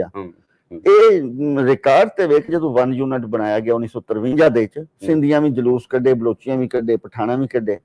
ਵਾਹਿਦ ਪੰਜਾਬ ਦਾ ਇੱਕ ਹੈ ਸੀ ਰਸਾਲਾ ਪੰਜਾਬੀ, ਜਿਹਦੇ ਇਦਾਰੀਏ ਚ ਇਸ ਚੀਜ਼ ਦੀ ਹਮਾਇਤ ਕੀਤੀ ਗਈ ਕਿ 1 ਯੂਨਿਟ ਬਣਾਇਆ ਜਾਵੇ ਬਗੈਰ ਵਜ੍ਹਾ ਦੇ ਹਮਾਇਤ। ਕੀ ਫਾਇਦਾ ਕੋਈ ਦੱਸੋ? ਕੋਈ ਚੱਕਰ ਨਹੀਂ, ਬੜਾ ਅੱਛਾ ਹੋਇਆ ਜੀ। ਕੀ ਹੋਇਆ? ਅੱਛਾ, ਇਹ ਨਾਲ ਕੀ ਹੋਏਗਾ? ਕੋਈ ਕੌਮੀਅਤ ਬਣ ਜਾਏਗੀ? ਮੈਂ ਕਦੀ ਵੀ ਆਪਣੀ ਪੰਜਾਬੀ ਸ਼ਨਾਖਤ ਨਹੀਂ ਛੱਡਾਂਗਾ, ਸਿੰਧੀ ਬਿਲਕੁਲ ਨਹੀਂ ਛੱਡੇਗਾ, ਬਲੋਚੀ ਨਹੀਂ ਛੱਡੇਗਾ। ਤੇ ਫਿਰ ਕੀ ਫਾਇਦਾ ਹੈ ਇਹੋ ਜੀ ਫਜ਼ੂਲ ਨਾਅਰੇਬਾਜ਼ੀ? ਪਰ ਇਹ ਕਿ ਪੰਜਾਬੀਆਂ ਦੀ ਫਿਕਸੇਸ਼ਨ ਹੋ ਗਈ ਹੈ, ਉਹ ਬੋਲੀ ਜਾਂਦੇ ਨੇ। ਹੁਣ ਇਹ ਕਿਵੇਂ ਅਨਡੂ ਹੋ ਸਕਦੀ ਹੈ? ਅਨਡੂ ਹੋਣ ਲਈ ਬਹੁਤ ਜ਼ਿਆਦਾ ਜਦੋਜਹਿਦ ਕਰਨੀ ਪੈਂਦੀ ਹੈ। ਮੀਡੀਆ ਦੇ ਆਉਣ ਨਾਲ ਬਹੁਤ ਸਾਰੇ ਫਾਇਦੇ ਵੀ ਹੋਏ ਨੇ। ਇੱਕ ਤੇ ਬਹੁਤ ਸਾਰੇ ਜਿਹੜੇ ਝਾਕੇ ਸਨ, ਬਹੁਤ ਸਾਰੇ ਜਿਹੜੇ ਸਾਡੇ ਹੈ ਸਨ ਬਦਗੁਮਾਨੀਆਂ ਦੂਰ ਹੋ ਗਈਆਂ। ਹੁਣ ਮੈਂ ਜੇ ਸਾਡਾ ਸਰਕਾਰੀ ਟੀਵੀ ਜੋ ਵੀ ਬੋਲਦਾ ਜਾਂਦਾ ਉਹਦਾ ਪ੍ਰੋਪੇਗੈਂਡਾ ਮੈਂ ਉਹ ਬੰਦ ਕਰਨਾ, ਕੋਈ ਦੂਜਾ ਲਾ ਲੈਣਾ। ਮੀਡੀਆ ਤੇ ਮੈਂ ਆਪਣੀ ਗੱਲ ਕਰ ਸਕਣਾ, ਪਹੁੰਚਾ ਸਕਣਾ। ਗੱਲ ਵਿੱਚ ਵਜ਼ਨ ਹੋਵੇ, ਗੱਲ ਵਿੱਚ ਜਾਨ ਹੋਵੇਗੀ ਤੇ ਸਾਰੀ ਦੁਨੀਆ ਜਾਣੇਗੀ ਤੇ ਮੇਰੀ ਹਮਾਇਤ ਕਰੇਗੀ। ਮੈਂ ਵੇਖਿਆ ਕਿ ਮਾਦਰੀ ਜ਼ੁਬਾਨ ਖਾਸ ਤੌਰ ਤੇ ਪੰਜਾਬੀ ਦੇ ਹੱਕ ਵਿੱਚ ਫਿਜ਼ਾ ਕਾਫੀ ਬਿਹਤਰ ਹੋਈ ਹੈ। ਪਰ ਇਹ ਹਕੂਮਤਾਂ ਜਿਹੜੀਆਂ ਨੇ, ਹਕੂਮਤਾਂ ਕਈ ਸਾਰੀ ਗੁਫ਼ਤਗੂ ਚ ਇਹ ਵੀ ਸੈਂਸ ਨਿਕਲਦੀ ਹੈ ਨਾ ਕਿਸੇ ਹੱਦ ਤੱਕ ਵੀ ਹਕੂਮਤਾਂ ਪੰਜਾਬੀ ਖਤਮ ਕਰਨ ਤੇ ਲੱਗੀਆਂ। ਜੀ ਬਿਲਕੁਲ ਬਿਲਕੁਲ। ਤੇ ਇਹ ਬਾਕੀ ਜ਼ੁਬਾਨਾਂ ਨਾਲ ਵੀ ਇਹੀ ਰਵੱਈਆ ਤੇ ਇਸ ਤਰ੍ਹਾਂ ਹੀ ਹੈ, ਪਰ ਦੂਜੇ ਪੰਜਾਬੀਆਂ ਦੇ ਨਾਲ ਤੇ ਬਹੁਤ ਘੱਟ ਹੈ। ਮੈਂ ਵੇਖਿਆ ਕਿ ਪੰਜਾਬੀ ਬੋਲੀ ਦੀ ਬੋਲਣ ਤੇ ਪੰਜਾਬੀ ਕਲਚਰ ਜਾਂ ਪੰਜਾਬੀ ਜ਼ੁਬਾਨ ਵਾਸਤੇ, ਪੰਜਾਬੀ ਕਿਤਾਬ ਵਾਸਤੇ ਸਰਕਾਰ ਕੋਲੋਂ ਪਿਛੇ 50,000 ਰੁਪਇਆ ਇੱਕ ਪੰਜਾਬੀ ਅਦਬੀ ਬੋਰਡ ਨੂੰ ਦਿੱਤਾ ਤੇ ਉਹਨਾਂ ਨੇ ਸ਼ੁਕਰੀਆ ਨਾਲ ਵਾਪਸ ਕੀਤਾ। ਜਿਸ ਲਈ ਜ਼ੁਬਾਨ ਦੀ ਤਰੱਕੀ ਵਾਸਤੇ ਸਰਕਾਰ 50,000 ਰੁਪਇਆ ਦੇਗੀ ਸਾਲ ਬਾਅਦ, ਤੇ ਉਹ ਕਿੰਨਾ ਕੁ ਪ੍ਰਚਾਰ ਹੋਏਗਾ ਟੀਵੀ ਤੇ ਪੰਜਾਬੀ ਨੂੰ ਅਗਰ ਟਾਈਮ ਨਹੀਂ, ਆਮ ਬੰਦੇ ਨੂੰ ਤੇ ਪੰਜਾਬੀ ਮੀਡੀਆ ਰਾਹੀਂ, ਸੋਸ਼ਲ ਮੀਡੀਆ, ਹੁਣ ਤੇ ਸੋਸ਼ਲ ਮੀਡੀਆ ਤੇ ਚਲੋ ਆ ਗਈ, ਪਰ ਇਹ ਕਿ ਆਮ ਬੰਦੇ ਨੂੰ ਤਾਂ ਸੁਣਨ ਨੂੰ ਮਿਲ ਹੀ ਨਹੀਂ ਰਹੀ। ਤੇ ਇਲਮ ਅਦਬ ਦੇ ਨਾਲ ਬੋਲੀ ਜਿਹੜੀ ਹੈ ਉਹ ਹੋਰ ਜੁੜੀ ਹੋਈ ਹੈ, ਉਰਦੂ ਜੁੜੀ ਹੈ, ਅੰਗਰੇਜ਼ੀ ਜੁੜੀ ਹੈ, ਤੇ ਪੰਜਾਬੀ ਦੇ ਅੰਦਰ ਕੰਪਲੈਕਸ ਤੇ ਤੁਸੀਂ 50,000 ਦੀ ਗੱਲ ਕੀਤੀ ਤੇ ਮੈਂ ਥੋੜਾ ਜਿਹਾ ਇਸ ਗੱਲ ਵਿੱਚ ਹੋਰ ਵਾਧਾ ਕਰਦੇ ਹਾਂ ਕਿ ਪਿੱਛੇ ਜਿਹੜੀ ਮੁਖਤਲਿਫ ਤਨਜ਼ੀਮਾਂ ਕੰਮ ਕਰਦੀਆਂ ਨੇ ਜਿਨ੍ਹਾਂ ਨੂੰ ਸਰਕਾਰ ਕੋਲ ਲੱਖ 2 ਲੱਖ ਤੱਕ ਗ੍ਰਾਂਟ ਦਿੰਦੀ ਹੈ, ਇਹ ਹੋਇਆ ਕਿ ਜੂਨ ਦੇ ਜਿਹੜੀ ਗ੍ਰਾਂਟ ਦਿੱਤੀ ਗਈ 2-2 ਲੱਖ ਦੇ ਚੈੱਕ ਕਿਸੇ ਨੂੰ ਲੱਖ ਦਾ, ਕਿਸੇ ਨੂੰ 2 ਲੱਖ ਦਾ, ਜਿਸ ਦਿਨ ਚੈੱਕ ਦਿੱਤਾ ਗਿਆ ਦੂਸਰੇ ਦਿਨ ਸਾਰਿਆਂ ਨੂੰ ਫੋਨ ਗਿਆ ਕਿ ਜਨਾਬ ਉਹ ਚੈੱਕ ਵਿੱਚ ਕੋਈ ਇਸ਼ੂ ਰਹਿ ਗਿਆ, ਕੋਈ ਗਲਤੀ ਰਹਿ ਗਈ ਹੈ ਤੇ ਉਹ ਵਾਪਸ ਕਰ ਦਿਓ, ਅਸੀਂ ਦਰੁਸਤ ਕਰਕੇ ਦੇਵਾਂਗੇ। ਅੱਛਾ, ਇਹ ਗਾਲਬਨ ਕੋਈ 20 ਜੂਨ ਦੇ ਨੇੜੇ ਤੇੜੇ ਦੀ ਗੱਲ ਹੈ, 30 ਜੂਨ ਤੱਕ ਹੁੰਦਾ ਸਾਲ। ਉਸ ਤੋਂ ਬਾਅਦ ਉਹ ਚੈੱਕ ਨਹੀਂ ਦਿੱਤੇ ਗਏ। ਜਦੋਂ ਕਿਹਾ ਗਿਆ ਕਿ ਜੋ ਚੈੱਕ, ਉਹਨਾਂ ਕਿਹਾ ਜੀ ਚੈੱਕ ਜਿਹੜੇ ਉਹ ਗ੍ਰਾਂਟ ਜਿਹੜੀ ਹੈ ਖਤਮ ਹੋ ਗਈ ਹੈ ਤੇ ਅਸੀਂ ਨਹੀਂ ਦੇ ਸਕਦੇ, ਹੁਣ ਅਗਲੇ ਮਾਲੀ ਸਾਲ ਦੇਵਾਂਗੇ। ਇਹ ਵੀ ਹੋਇਆ। ਪਿਛਲੇ ਸਾਲ ਕੋਈ ਪੈਸਾ ਨਹੀਂ ਦਿੱਤਾ ਗਿਆ ਪੰਜਾਬੀ ਵਾਸਤੇ ਜਾਂ ਦੂਜੇ ਜ਼ੁਬਾਨਾਂ ਵਾਸਤੇ ਕੰਮ ਕਰਨ ਵਾਲਿਆਂ ਨੂੰ। ਹੁਣ ਅੱਜ ਦੇ ਆਖਰੀ ਗੱਲ ਅਸੀਂ ਕਰਨੇ ਕਿ ਅੱਜ ਦੇ ਦੌਰ 'ਚ ਜ਼ਿੰਦਗੀ ਦੇ ਮਾਮਲੇ ਬਹੁਤ ਬਰਕ ਰਫਤਾਰੀ ਵਾਲਾ ਆ ਗਿਆ ਸਾਰਾ ਜ਼ਮਾਨਾ, ਤੇ ਕੀ ਫਿਊਚਰ ਹੈ ਫਿਰ ਪੰਜਾਬੀ ਲੋਕਾਂ ਦਾ, ਪੰਜਾਬੀ ਬੋਲਣ ਦਾ, ਪੰਜਾਬੀ ਬੋਲੀ ਨੂੰ ਓਨ ਕਰਨ ਦਾ, ਉਹਦੇ ਵਿੱਚ ਲਿਖਣ ਪੜ੍ਹਨ ਦਾ? ਦੇਖੋ ਜੀ, ਇੱਕ ਗੱਲ ਆਮ ਪੰਜਾਬ ਵਿੱਚ ਖਾਸ ਤੌਰ ਤੇ ਕਿਹਾ ਜਾ ਰਿਹਾ ਜੀ ਜ਼ਬਾਨਾਂ ਨੂੰ ਖਤਰੇ ਨੇ, ਮੀਡੀਆ ਦਾ ਦੌਰ ਹੈ, ਚੰਦ ਜ਼ਬਾਨਾਂ ਸਵਾ ਹਰ ਜ਼ਬਾਨ ਦੀ ਬਕਾ ਨੂੰ ਖਤਰਾ ਹੈ। ਜੇ ਇਹੋ ਜਿਹਾ ਖਤਰਾ ਪੰਜਾਬੀ ਨੂੰ ਹੈ ਤੇ ਉਹ ਖਤਰਾ ਉਰਦੂ ਨੂੰ ਵੀ ਹੈ, ਉਹ ਸਿੰਧੀ ਨੂੰ ਵੀ ਹੈ, ਉਹ ਬਲੋਚੀ ਨੂੰ ਵੀ ਹੈ, ਉਹ ਪਸ਼ਤੋ ਨੂੰ ਵੀ ਹੈ, ਉਹ ਫਾਰਸੀ ਨੂੰ ਵੀ ਹੈ। ਇਹ ਪੰਜਾਬੀਆਂ ਨੂੰ ਡਰਾਉਣ ਵਾਸਤੇ ਕਿ ਛੱਡ ਦਿਓ, ਕੋਈ ਨਹੀਂ, ਪੰਜਾਬੀ ਦੇ ਕੋਈ ਫਾਇਦਾ ਨਹੀਂ, ਉਰਦੂ ਬੋਲੋ, ਕੌਮੀ ਜ਼ਬਾਨ ਬੋਲੋ, ਮੁਹੱਜ਼ਬ ਬਣ ਜਾਓ, ਇਹ ਕਿਹਾ ਜਾ ਰਿਹਾ। ਖਤਰੇ ਹੈ ਨੇ, ਯਕੀਨਨ ਹੈ ਨੇ। ਰਫਤਾਰ ਤੇਜ਼ ਹੋ ਗਈ ਹੈ ਜ਼ਮਾਨੇ ਦੀ ਵੀ ਤੇ ਮੀਡੀਆ ਦੀ ਵੀ। ਜ਼ਬਾਨ ਉਹੋ ਹੀ ਰਹੇਗੀ ਜਿਹੜੀ ਮੀਡੀਆ ਦਾ ਸਾਥ ਦੇਵੇਗੀ। ਤੇ ਪੰਜਾਬੀ ਚ ਨਹੀਂ ਹੈ ਨਾ। ਦੇਖੋ ਨਾ, ਇੱਕ ਇਹਦੇ ਚ ਅੱਛੀ ਗੱਲ ਕੀ ਹੈ ਕਿ ਰਸੂਲ ਖਾਦ ਦਾ ਮਸਲਾ ਥੋੜਾ ਜਿਹਾ ਮੁੱਕ ਗਿਆ। ਜਿੱਥੇ ਮੀਡੀਆ, ਸੋਸ਼ਲ ਮੀਡੀਆ, ਉੱਥੇ ਤੇ ਚੱਲਦੀ ਹੈ। ਜਿੱਥੇ ਕੋਈ ਗਾਣ ਵਜਾਣ ਦੀ ਗੱਲ ਹੈ, ਕੈਨੇਡਾ ਤੋਂ ਬਿਹਤਰੀਨ ਪੰਜਾਬੀ ਫਿਲਮਾਂ ਬਣ ਰਹੀਆਂ ਨੇ ਤੇ ਉੱਥੇ ਵੇਖੀਆਂ ਜਾ ਰਹੀਆਂ ਨੇ, ਬਹੁਤ ਵੇਖੀਆਂ, ਠੀਕ ਹੈ ਨਾ। ਕੁਝ ਗਾਣ ਵਾਲੇ ਇੰਡੀਆ ਦੇ, ਕੁਝ ਉੱਥੇ ਦੇ, ਇੰਗਲੈਂਡ ਤੱਕ ਭੰਗੜਾ ਗਰੁੱਪ ਤੇ ਅਲਾਪ ਗਰੁੱਪ ਤੇ ਕਿਹੜੇ ਗਰੁੱਪ, ਉਹਨਾਂ ਦੇ ਗੀਤ ਤੋੜ ਪੂਰੀ ਦੁਨੀਆ ਦੇ ਚੱਲਦੇ ਨੇ। ਨਹੀਂ, ਹੁਣ ਤੇ ਹਿੰਦੀ ਫਿਲਮ ਦਾ ਹਿੱਸਾ ਬਣ ਗਿਆ ਨਾ। ਮੌਸੀਕੀ ਲਾਜ਼ਮੀ ਢੋਲ ਦਾ ਡਗਾ ਹੋਵੇਗਾ। ਜਿਹੜਾ ਵੀ ਹਿੰਦੀ ਫੀਚਰ ਫਿਲਮ ਦਾ ਗਾਣਾ ਹੋਵੇਗਾ, ਤੁਸੀਂ ਵੇਖੋ ਤਾਂ ਪਿੱਛੇ ਢੋਲ ਦਾ ਡਗਾ ਹੋਵੇਗਾ। ਤੇ ਪੰਜਾਬੀ ਜਿਹੜੀ ਉਹਦੀ ਤਾਕਤ ਇੰਨੀ ਹੈ ਜੇ 200 ਸਾਲ ਵਿੱਚ ਨਹੀਂ ਮੁੱਕੀ ਤੇ ਹੁਣ ਵੀ ਕੋਈ ਇਹਨੂੰ ਇੰਨੇ ਖਤਰੇ ਨਹੀਂ ਨਾ। ਇੱਕ ਨਾਲੇ ਮਜ਼ਹਬੀ ਜ਼ੁਬਾਨ ਵੀ ਸਿੱਖਾਂ ਦੀ, ਉਹ ਤੇ ਨਹੀਂ ਛੱਡਣਗੇ ਨਾ, ਉਹਨਾਂ ਵਾਸਤੇ ਅਰਬੀ ਹੈ, ਜੇ ਉਹਨਾਂ ਹੀ ਖਤਰਾ ਪੰਜਾਬੀ ਨੂੰ ਜਿੰਨਾ ਅਰਬੀ ਨੂੰ ਹੈ। ਇਹ ਜ਼ੁਬਾਨਾਂ ਮਰਨ ਵਾਲੀਆਂ ਨਹੀਂ ਹਨ। ਠੀਕ ਹੈ, ਬੋਲਣ ਵਾਲੇ ਘੱਟ ਸਕਦੇ ਨੇ, ਪਰ ਉਹ ਮੇਰਾ ਖਿਆਲ ਹੈ ਕਿ ਇੱਥੇ ਵੀ ਮਾਹੌਲ ਬਦਲ ਰਿਹਾ ਹੈ, ਪੰਜਾਬੀ ਆਪਣੀ ਜ਼ੁਬਾਨ ਵੱਲ ਆ ਰਹੇ ਨੇ, ਤੇ ਯਕੀਨਨ ਮੁਸਤਕਬਲ ਦੀ ਕੋਈ ਮਾਯੂਸੀ ਨਹੀਂ ਨਜ਼ਰ ਆਉਂਦੀ ਮੈਨੂੰ। ਕੰਮ ਬਹੁਤ ਬਹੁਤ ਮਿਹਰਬਾਨੀ ਬਾਲ ਸਾਹਿਬ, ਤੁਸੀਂ ਬੜੀਆਂ ਖਾਸ ਗੱਲਾਂ ਕੀਤੀਆਂ ਨੇ ਇਸ ਮੁੱਦੇ ਦੇ ਹਵਾਲੇ ਨਾਲ। ਦੋਸਤੋ, ਅਸੀਂ ਆਪਣੇ ਪ੍ਰੋਗਰਾਮ ਦੇ 2 ਹਿੱਸੇ ਬਣਾ ਲਏ ਨੇ ਹੋਰ, ਤੇ ਇੱਕ ਅਸੀਂ ਨਜ਼ਮ ਸੁਣਾਵਾਂਗੇ ਔਰ ਉਸ ਆਖਿਰ ਦੇ ਉੱਤੇ ਅਸੀਂ ਆਇਸ਼ਾ ਨਾਦਰ ਅਲੀ ਹੋਰਾਂ ਕੋਲੋਂ ਕਾਫੀ ਸੁਣਾਂਗੇ ਬਾਬੇ ਬੁੱਲੇ ਸ਼ਾਹ ਦੀ। ਤੇ ਨਜ਼ਮ ਜੋ ਅਸੀਂ ਅੱਜ ਚੁਣੀ ਹੈ ਆਪਣੇ ਸੁਣਨ ਵਾਲਿਆਂ ਵਾਸਤੇ, ਉਹ ਹੈ ਸਾਡੇ ਬੜੇ ਪਾਕਿਸਤਾਨ ਦੇ ਵਿੱਚ ਮਤਲਬ ਵੱਡੇ ਕਾਲਮ ਲਗਾਰ ਲਿਖਾਰੀ ਮਨੂ ਭਾਈ ਜੀ ਹੋਰਾਂ ਦੀ ਇੱਕ ਨਜ਼ਮ ਹੈ ਜਿਨ੍ਹਾਂ ਦੀ ਕਿਤਾਬ ਅਜੇ ਕਿਆਮਤ ਨਹੀਂ ਆਈ, ਉਹਦੇ ਵਿੱਚੋਂ ਇਹ ਨਜ਼ਮ ਅਸੀਂ ਤੁਹਾਨੂੰ ਸੁਣਾਉਂਦੇ ਹਾਂ। ਨਜ਼ਮ ਦਾ ਸਰਨਾਂ ਹੈ ਮੰਜ਼ਲਾ। ਗੁੜਤੀ ਲਈ ਖਜੂਰ ਦੀ ਡਾਚੀ ਹੋਏ ਸਵਾਰ, ਹੇਠਾਂ ਰੇਤ ਅਸਮਾਨੀ ਤਾਰੇ, ਹੱਥ ਨੰਗੀ ਤਲਵਾਰ, ਡਾਢਿਆਂ ਦੇ ਨਾਲ ਦੁਸ਼ਮਣੀ, ਮਾੜਿਆਂ ਦੇ ਨਾਲ ਪਿਆਰ। ਰੋਟੀ ਖਾਧੀ ਕਣਕ ਦੀ ਕੀਤੀ ਪਾਰ ਚਨਾ, ਜਿੱਥੇ ਕਬਰਾਂ ਬਹੁਤੀਆਂ ਉੱਥੇ ਵੱਡੇ ਗਰਾਂ, ਤੇ ਜ਼ੁਲਮ ਕਮਾਏ ਕੋਝਿਆਂ ਰੱਬ ਸੋਹਣੇ ਦਾ ਨਾਂ। ਵਿਸਕੀ ਪੀਤੀ ਰੱਜ ਕੇ ਗਲੀਆਂ ਭੁੱਲ ਗਏ, ਦਿਲ ਦੇ ਬੂਹੇ ਨੂੰ ਖੜਕਾਇਆ ਖੁੰਨੇ ਖੁੱਲ ਗਏ। ਉੱਲੀ ਲਾ ਲਈ ਜੀਭ ਨੂੰ, ਮੂੰਹ ਵਿੱਚ ਰਹਿ ਗਏ ਦੰਦ, ਸੋਚ ਨੂੰ ਜੰਦਰਾ ਮਾਰਿਆ, ਅੱਖਾਂ ਕੀਤੀਆਂ ਬੰਦ, ਅੰਦਰ ਝਾੜੂ ਫੇਰਿਆ, ਬਾਹਰ ਸੁੱਟਿਆ ਗੰਦ, ਤੇ ਜ਼ਾਲਮ ਹੱਥ ਬਹਿਬੂਦ ਦੇ, ਕਾਤਲ ਕੋਲ ਫਲਾ, ਤੇ ਡੁੱਬਦੇ ਕੰਢਿਆਂ ਕੋਲੋਂ ਪੁੱਛੇ ਮੁਹੰਮਦ ਅਲੀ ਜਨਾਹ, ਉਹ ਕਿੱਧਰ ਗਈਆਂ ਬੇੜੀਆਂ, ਕਿੱਧਰ ਗਏ ਮਲਾ। ਤੇ ਹੁਣ ਅਸੀਂ ਆਖਰ ਤੇ ਆਇਸ਼ਾ ਨਾਦਰ ਅਲੀ ਹੋਰਾਂ ਕੋਲੋਂ ਬਾਬੇ ਬੁੱਲੇ ਸ਼ਾਹ ਦੀ ਕਾਫੀ ਸੁਣਨੇ ਆ, ਔਰ ਕਾਫੀ ਉਹਨਾਂ ਕੋ ਉਹ ਰਿਸਾਈਟ ਵੀ ਕਰਨਗੇ ਤੇ ਉਸ ਬਾਰੇ ਥੋੜੀ ਗੱਲ ਵੀ ਕਰਨ ਤੇ ਸਾਨੂੰ ਸੁਣਾਉਣਗੇ। ਜੀ ਆਇਸ਼ਾ ਨਾਦਰ ਅਲੀ ਜੀ, ਅੱਜ ਦੀ ਤੁਹਾਡੀ ਗੱਲਬਾਤ ਜਮੀਲ ਸਾਹਿਬ ਨਾਲ ਹੋ ਰਹੀ ਸੀ ਤੇ ਉਹਦੇ ਵਿੱਚ ਮਫਾਦਾਤ ਨਾਲ ਜੁੜੀ ਹੋਈ ਹੈ ਬੋਲੀ, ਤੇ ਜਿਹੜੀਆਂ ਬੋਲੀਆਂ ਇਸ ਵੇਲੇ ਵਿਹਾਰ ਵਿੱਚ ਪ੍ਰਚਲਿਤ ਨੇ ਉਹਨਾਂ ਨਾਲ ਕੀ ਫਾਇਦਾ ਹੋ ਰਿਹਾ ਹੈ ਤੁਹਾਨੂੰ। ਤੇ ਮੈਂ ਬੁੱਲੇ ਸ਼ਾਹ ਦੇ ਵੇਲੇ ਨਾਲ ਵੀ ਜੋੜਨਾ ਚਾਹ ਰਹੀ ਹਾਂ ਬੋਲੀ ਦੀ ਗੱਲ ਨੂੰ, ਕਿ ਇਹਨਾਂ ਦੇ ਵੇਲੇ ਵੀ ਇਲਮ ਔਰ ਅਦਬ ਦੀ ਜ਼ੁਬਾਨ ਪੰਜਾਬੀ ਤੇ ਨਹੀਂ ਸੀ ਪੰਜਾਬ ਵਿੱਚ, ਔਰ ਲੋਕੀ ਫਾਰਸੀਆਂ ਔਰ ਅਰਬੀ ਔਰ ਸੰਸਕ੍ਰਿਤ ਇਹਨਾਂ ਦੇ ਜਿਹੜੇ ਨੇ ਮਕਾਮ ਜੋ ਦਿੱਤਾ ਜਾਂਦਾ ਸੀ ਇਹਨਾਂ ਜ਼ੁਬਾਨਾਂ ਨੂੰ, ਉਹਦੇ ਬਾਵਜੂਦ ਜਿਹੜਾ ਬੰਦਾ ਪੰਜਾਬੀ ਵਿੱਚ ਸ਼ੇਰ ਕਹਿ ਰਿਹਾ ਸੀ ਉਹ ਫਿਰ ਹੋਰ ਇੱਕ ਵਜ੍ਹਾ ਸੀ ਜਿਹਦੀ ਵਜ੍ਹਾ ਤੋਂ ਪੰਜਾਬੀ 'ਚ ਗੱਲ ਕਰ ਰਿਹਾ, ਤੇ ਉਹ ਤਾਕਤ ਪੰਜਾਬੀ ਵਿੱਚ ਕੀ ਸੀ ਜਿਹਦੀ ਵਜ੍ਹਾ ਤੋਂ ਲੋਕੀ ਇਸ ਸ਼ੇਰ ਨਾਲ ਜੁੜ ਰਹੇ ਸਨ। ਉਹ ਬੁੱਲੇ ਦਾ ਸ਼ੇਰ ਹੁਣ ਅੱਜ ਦੀ ਕਾਫੀ ਜਿਹੜੀ ਹੈ, ਇੱਕ ਰਾਂਝਾ ਮੈਨੂੰ ਲੋੜੀ ਦਾ, ਉਹ ਕਿਸ ਸੱਚਾਈ ਦੀ ਲੋੜ ਹੈ, ਮਤਲਬ ਰਾਂਝਾ ਮੈਨੂੰ ਇੱਥੇ ਉਹ ਸੱਚਾਈ ਬਣ ਕੇ ਆ ਰਿਹਾ ਹੈ ਕਿ ਅਸੀਂ ਕਿਉਂ ਸੱਚ ਛੱਡ ਕੇ ਤੇ ਝੂਠ ਵੱਲ ਕਿਉਂ ਜਾ ਰਹੇ ਹਾਂ।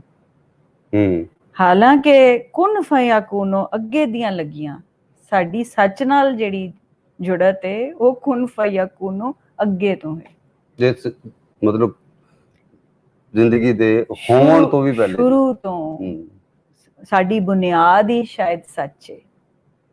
ਤੇ ਸੱਚ ਜਿਹੜਾ ਹੈ ਉਹ ਕਿਸੇ ਸਾਂਝ ਨਾਲ ਜੁੜਿਆ ਹੋਇਆ ਹੈ, ਕਿਉਂਕਿ ਕੁੱਲ ਕਾਇਨਾਤ ਦੀ ਸਾਂਝ ਹੈ, ਉਹ ਇੱਕ ਮਤਲਬ ਹੈ ਸ਼ੈ, ਗਿਵਨ ਸ਼ੈ। ਹੁਣ ਮੈਂ ਗਿਵਨ ਕਹਿ ਰਹੀ ਹਾਂ ਤੇ ਜ਼ਾਹਿਰ ਹੈ ਪਛਤਾ ਰਹੀ ਹਾਂ ਹਰ ਵੇਲੇ ਹੀ ਕਿ ਮੈਨੂੰ ਆਪਣੀ ਬੋਲੀ ਨਹੀਂ ਆਉਂਦੀ। ਹਾਏ ਨਹੀਂ ਤੁਸੀਂ ਬੋਲੀ ਫਿਰ ਵੀ ਪਰ ਬੁੱਲਾ ਜੋੜਦਾ ਹੈ ਵਾਪਸ ਆਪਣੀ ਬੋਲੀ ਨਾਲ, ਤਾਂ ਅਸੀਂ ਇਹਨੂੰ ਫੜ ਕੇ ਰੱਖਨੇ ਆ। ਸੋ ਕੁਨ ਫਯਕੂਨੋ ਅੱਗੇ ਦੀਆਂ ਲੱਗੀਆਂ, ਨਿਊ ਨਾ ਲਗੜਾ ਚੋਰੀ ਦਾ, ਇੱਕ ਰਾਂਝਾ ਮੈਨੂੰ ਲੋੜੀ ਦਾ। ਵਾਹ।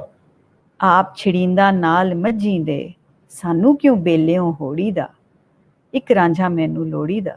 ਤੇ ਬੇਲਾ ਜਿਹੜਾ ਹੈ ਉਹ ਵਸੋਂ ਬਾਹਰ ਹੈ, ਜਿਹੜਾ ਤੁਹਾਡਾ ਪੂਰਾ ਨਿਜ਼ਾਮ ਜਿਹੜਾ ਤੁਹਾਡੇ ਤੇ ਇਸ ਤਰ੍ਹਾਂ ਦਾ ਜਬਰ ਕਰ ਰਿਹਾ ਕਿ ਤੁਸੀਂ ਆਪਣੀ ਬੋਲੀ ਵੀ ਨਹੀਂ ਬੋਲ ਸਕਦੇ, ਬੇਲਾ ਉਸ ਤੋਂ ਬਾਹਰ ਹੈ। ਉੱਥੇ ਜਿਹੜੀ ਕੁਦਰਤ ਨਾਲ ਸਾਂਝ ਹੈ ਰਾਂਝੇ ਦੀ, ਮੱਝੀਆਂ ਨਾਲ ਜਿਹੜੀ ਸਾਂਝ ਹੈ, ਉਹ ਅਸੀਂ ਇਸ ਵਿਹਾਰ ਵਿੱਚ ਰਹਿੰਦੇ ਹਾਂ ਕਿਉਂ ਨਹੀਂ, ਉਹ ਕਿਉਂ ਨਹੀਂ ਮੁਮਕਿਨ। ਇਹ ਕੀ ਵਜ੍ਹਾ ਹੈ ਕਿ ਅਸੀਂ ਸ਼ੇਅਰ ਕਰਨਾ ਚਾਹੁੰਦੇ ਹਾਂ ਲੇਕਿਨ ਨਹੀਂ ਕਰ ਪਾਉਂਦੇ, ਰੁਕਾਵਟਾਂ ਕੀ ਆਉਂਦੀਆਂ ਨੇ ਵਿੱਚ। ਰਾਂਝੇ ਜਿਹਾ ਮੈਨੂੰ ਹੋਰ ਨਾ ਕੋਈ, ਮਿੰਨਤਾਂ ਕਰ ਕਰ ਮੋੜੀ ਦਾ, ਸਾਂਵਲੀਆਂ ਦੇ ਨੈਣ ਸਲੋਨੇ, ਸੂਹਾ ਦੁਪੱਟਾ ਗੋਰੀ ਦਾ। ਆਹਦ ਅਹਮਦ ਵਿੱਚ ਫਰਕ ਨਾ ਬੁੱਲਾ, ਰੱਤੀ ਇੱਕ ਭੇਤ ਮਰੋੜੀ ਦਾ, ਇੱਕ ਰਾਂਝਾ ਮੈਨੂੰ ਲੋੜੀ ਦਾ। ਵਾਹ। ਸੋ ਜੀ ਤੁਹਾਨੂੰ ਗਾਉਂ ਕੇ ਸੁਣਾ ਗਾਣੇ ਆ। ਲੋੜੀ ਦਾ ਇੱਕ ਰਾਂਝਾ ਮੈਨੂੰ, ਲੋੜੀ ਦਾ ਇੱਕ ਰਾਂਝਾ ਮੈਨੂੰ ਕੁਨ ਫਇਆ ਕੋਨੋ ਅੱਗੇ ਦੀਆਂ ਲੱਗੀਆਂ ਕੁਨ ਫਇਆ ਕੋਨੋ ਅੱਗੇ ਦੀਆਂ ਲੱਗੀਆਂ ਨਿਉ ਨਾ ਲੱਗੜਾ ਚੋਰੀ ਦਾ ਇੱਕ ਰਾਂਝਾ ਮੈਨੂੰ ਲੋੜੀ ਦਾ ਇੱਕ ਰਾਂਝਾ ਮੈਨੂੰ ਆਪ ਛਿੜੀਂਦਾ ਨਾਲ ਮਝੀਂਦੇ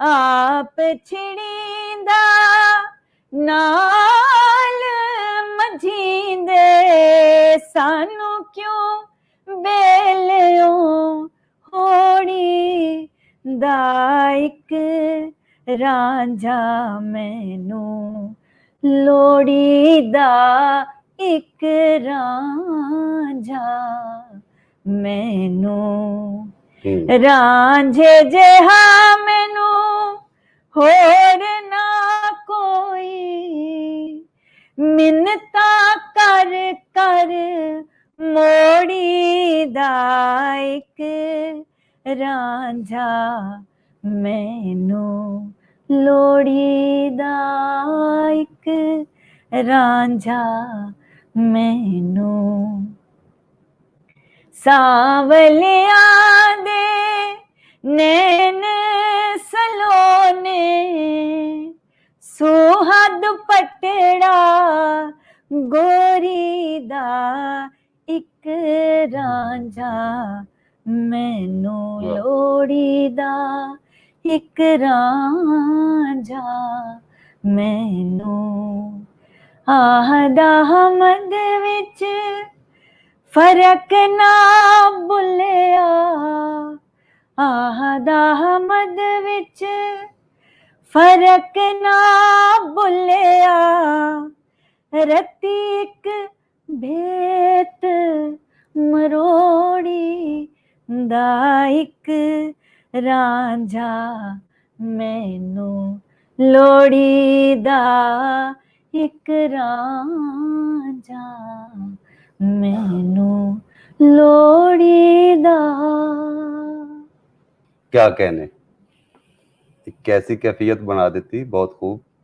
ते अगों हुण सुनने वाले आप, देखने वाले आप जानन आयशा नादर अली जी और प्रोफैसर जमील पाल साहब ਦੇ ਸ਼ੁਕਰੀਏ ਦੇ ਨਾਲ ਅਸੀਂ ਅੱਜ ਦੇ ਪ੍ਰੋਗਰਾਮ ਨੂੰ ਮੁਕਾਉਂਦੇ ਹਾਂ ਤੇ ਅਗਲੇ ਪ੍ਰੋਗਰਾਮ 'ਚ ਫਿਰ ਹਾਜ਼ਰ ਹੋਵਾਂਗੇ। ਜਿਉਂਦੇ ਰਹੋ, ਬਸਤੇ ਰਹੋ। ये हैं बदलो की नशरियात।